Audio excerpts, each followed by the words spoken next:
I recently started learning about attachment theory, specifically by reading the book Attached, The New Science of Adult Attachment and How It Can Help You Find and Keep Love, written by psychiatrist Amir Levine and psychologist Rachel Heller. So one of the main messages of this theory is that in romantic situations, we are programmed to act in a predetermined manner. Attachment theory helps us understand that people vary greatly in their need for intimacy and closeness, and that these differences create clashes. And by learning about it, romantic behaviors that had previously been seen as questionable may start to seem more understandable, predictable, and even expected. I know that I started seeing my past in a different light. So there are four main attachment styles: secure, which makes up around 50% of people; anxious, which makes up around 20% of people; avoidant, which makes up around 25% of people; and then disorganized, which makes up around 3 to 5%. Your attachment style, which we will talk more about in a future video, sets the foundation for the way that you view intimacy and togetherness, the way that you deal with conflict, and your attitude towards sex, and your ability to communicate your needs and wishes and your expectations from your partner and the relationship. So I was initially going to talk about attachment styles and that book in particular in one video, but there are just so many different concepts and ideas that I would like to discuss. So I have decided that I'm going to split it into multiple videos. So let me know what you think about that. We often hear advice such as your happiness should come from within, and you should not be dependent on a romantic partner, and your well-being is not someone else's responsibility, and vice versa. We're advised not to appear too available and too keen and too needy and too reliant and weak. We're told that the ideal relationship is between two self-sufficient people who unite. In other words, you shouldn't need your partner, and I myself have said this too. Codependency, defined as a psychological condition or relationship in which a person manifesting low self-esteem and a strong desire for approval has an unhealthy attachment to another person and places the needs of that person before his or her own. The term was initially coined by Melody Beattie in the 1980s as a result of her work in the addictions field. With the release of her book, Codependent No More: How to Stop Controlling Others and Start Caring for Yourself in 1986, the concept of codependency was popularized. Since then, the term has become somewhat of a buzzword, used no longer only to describe persons in relationships with addicts. As we're becoming quick to label people as being codependent while simultaneously preaching about the importance of being independent, I've become increasingly interested in whether it's even possible to remain independent in a relationship, and if so, is that a desirable goal? The short answer, I've come to learn, is no. Because as much as we tell others about it and share quotes that say, "I don't need anybody," biology tells a very different story.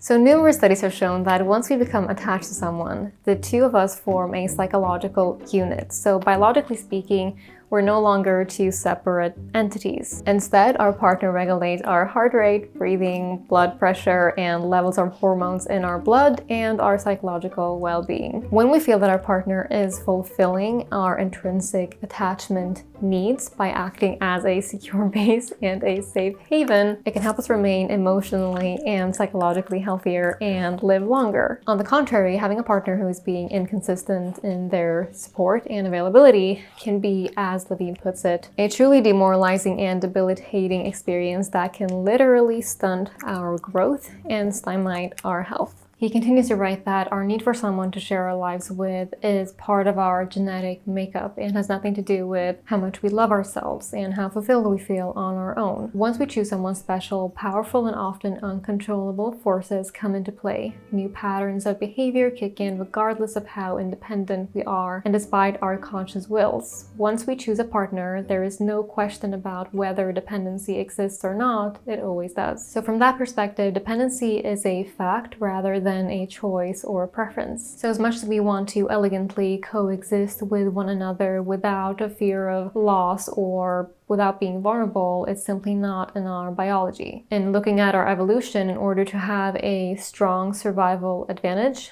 it was very beneficial for a couple to become one psychological unit, which means that if she's reacting, I'm reacting. If he's upset, then I'm upset. We have been bred to be dependent on a significant other. The need starts in the womb and ends when we die.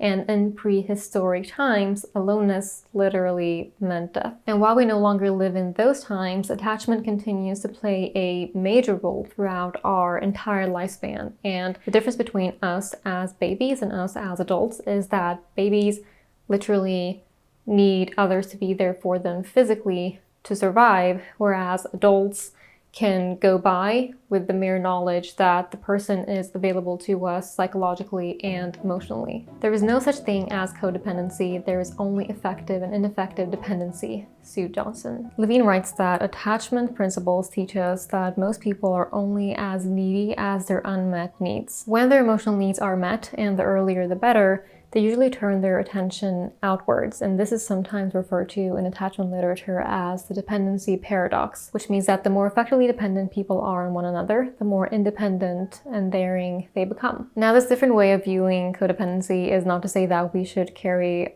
our partner around like a kangaroo and to forego our individual interests, careers, and friends. Actually, paradoxically, numerous studies have shown that dependence often leads to independence. John Bowlby, a British psychologist known for his pioneering work in attachment theory, argued that healthy human development is in fact based on the psychological security of being able to depend and feel protected from danger by our loved ones. In other words, when we know that we can depend on someone for safety, security, and support, we're more likely to go out there in the world. We're not as likely to do that, however, if our mind and energy is instead spent worrying about whether we can rely on someone and whether or not we're safe. And we see this in children as well, as they express greater independence and psychological well-being when they feel that they have a secure base to rely on. So in one study, romantic partners were brought into a lab to fill out a number of questionnaires and to complete several tasks. The questions were things like, I am very attentive to my partner's nonverbal signals for help and support. And what they found was that the more participants agreed with those types of statements, the greater independence both participants and their partners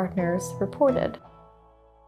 Codependency in relationships often happens when one partner requires more attention, support, and validation than the other partner. And if people would become better at sharing their relationship-related anxieties, less afraid of communicating their feelings, we would likely see less relationships where people's needs aren't being met. Levine stresses the importance of not only coming to terms with our own needs and seeing them as valid, in other words, being our authentic self, but he also stresses the importance of expressing those needs even in the risk of coming across as needy, even though it's more culturally acceptable to wear a mask of cool detachment, but the cost of doing that is simply too high. Because as long as you have a mask on, there is no way of knowing if someone is actually capable of meeting your needs. So ask yourself, can this person provide what I need in order to be happy? And if it turns out that they can't, which is okay and it happens, it's better to determine that early on, because if our needs are not met, we cannot be truly happy. Stay tuned for part 2.